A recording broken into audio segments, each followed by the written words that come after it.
seterusnya yaitu regulasi reformasi perburuhan, yaitu meminta dihapusnya Omnibus Law Cipta Kerja. Nah, bagaimana Bapak mengakomodirnya, dan apakah Bapak akan mencabut UU Omnibus Law Cipta Kerja jika nanti terpilih jadi presiden di 2024? Oke, terima kasih. Pak. Sekarang gantian yang sayap kanan terakhir, karena agak banyak pertanyaan. Silakan, Mbak.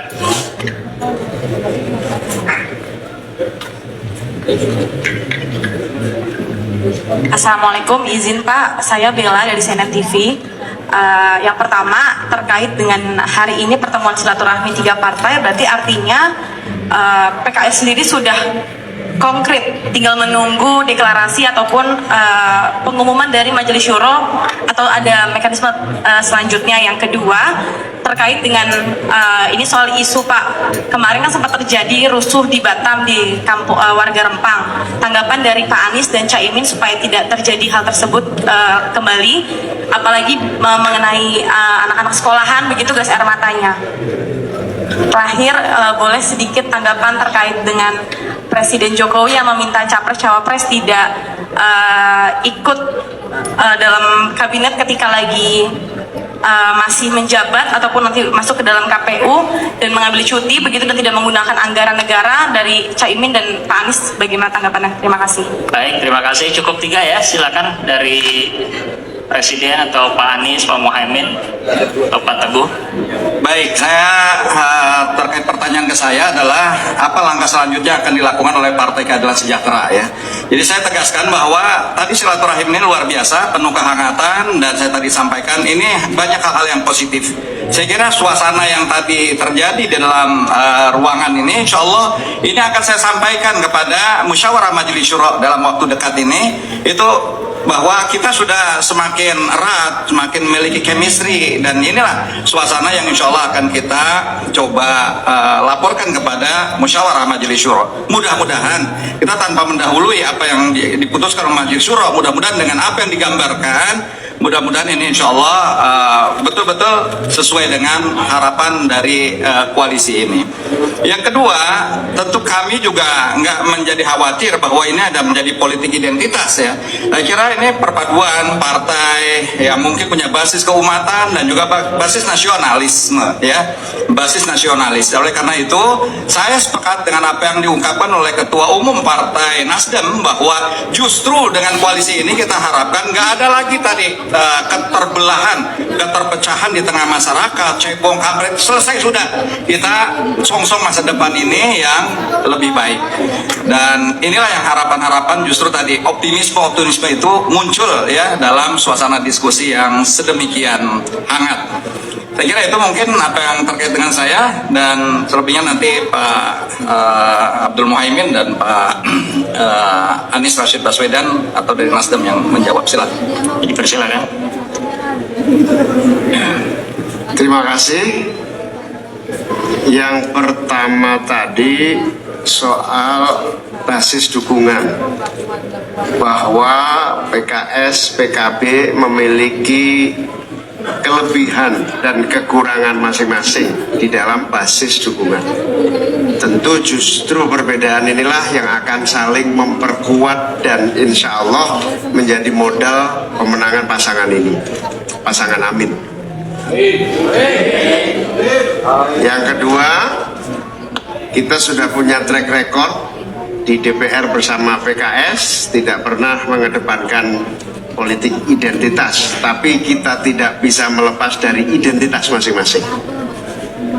Jadi kita punya identitas masing-masing.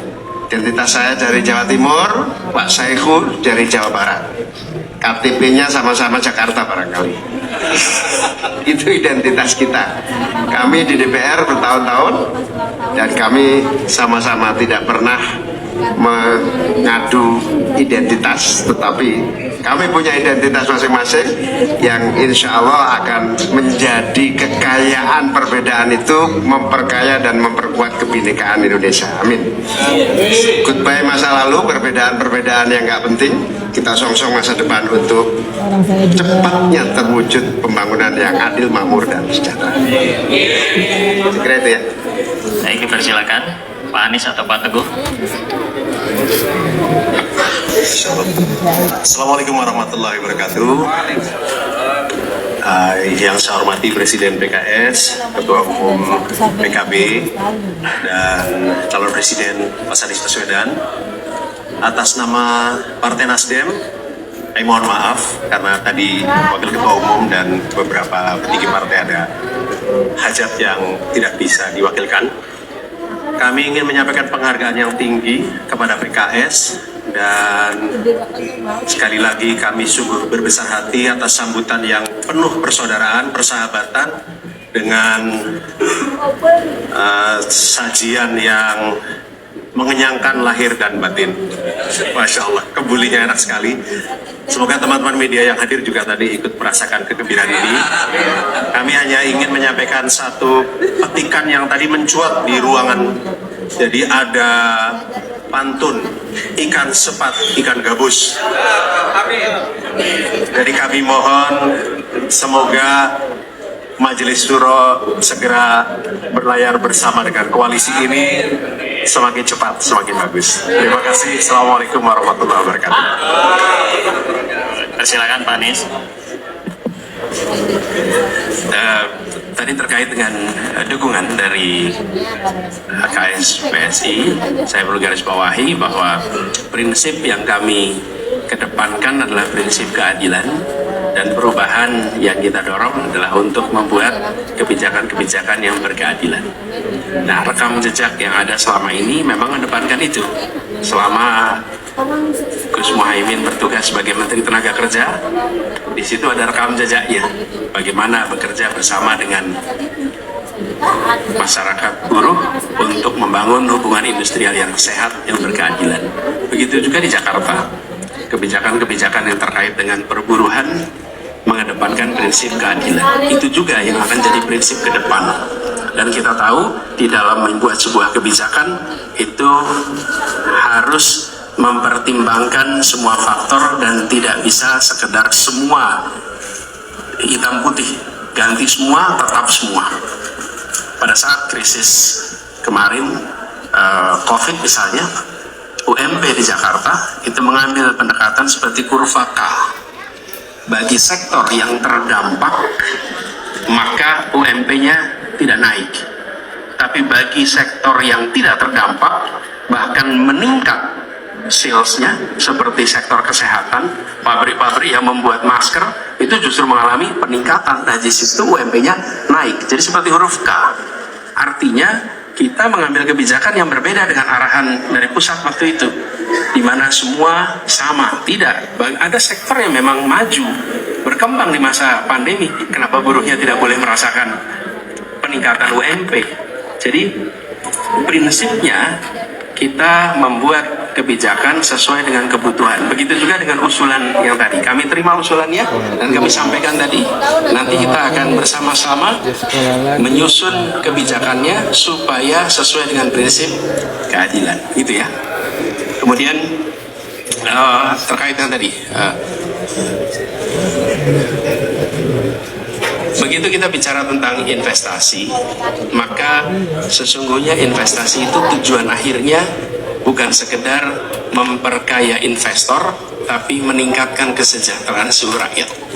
Itulah tujuan utama ketika kita membuka Indonesia, membuka kesempatan untuk ada investasi. Karena itu harus mengedepankan prinsip keadilan. Harus mengedepankan prinsip ini dalam situasi apapun, karena kita tahu bahwa pelaksanaan selalu ketemu dengan berbagai macam tantangan di lapangan. Nah, kalau kegiatan investasi justru memicu penderitaan, justru memicu kondisi yang tidak sehat di dalam kesejahteraan rakyat, maka ini perlu ada langkah-langkah koreksi. Kami merasakan pengalaman di Jakarta ketika ada tindakan-tindakan kekerasan yang menyangkut penggeseran, penggusuran, itu luka sosialnya lama. Teman-teman mungkin ingat di Jakarta pada masa di mana kampung-kampung di bulldozer, kampung apa digeser, itu lukanya lama. Saya datang ke tempat-tempat yang kita bangunkan rumah kemudian, misalnya masyarakat di Bukit Duri.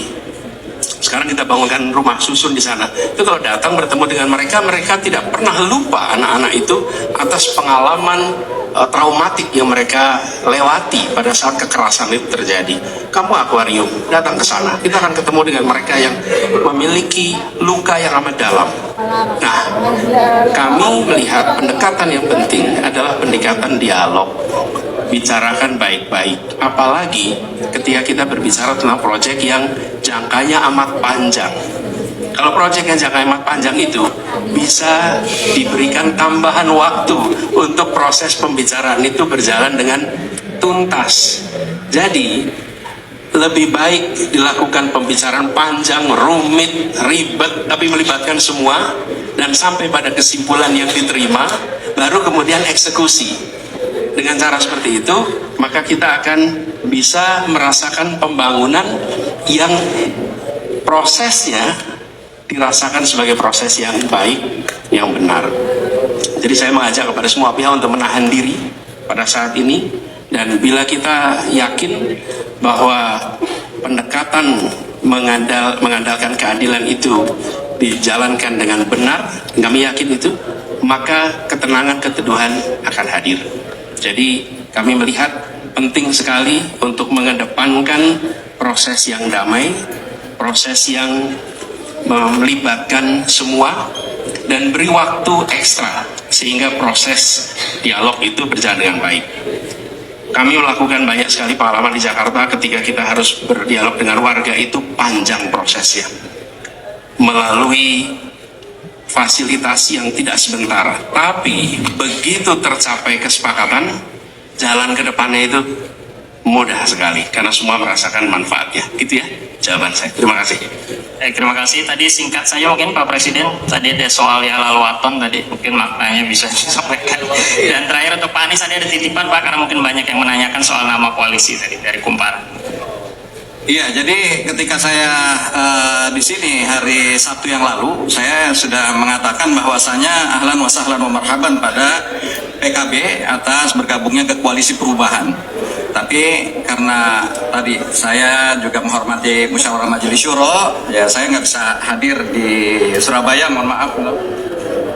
Tapi tadi saya ingin perkuat tegasan bahwa bukan hanya ahlan wa sahlan wa marhaban, tapi insya Allah kita ingin lebih erat lagi. Makanya tadi kita sama-sama menyanyikan lagu Yalal Waton. Alhamdulillah semua kompak dan siap untuk bersatu. Ya. Saya kira itu ya. Koalisi.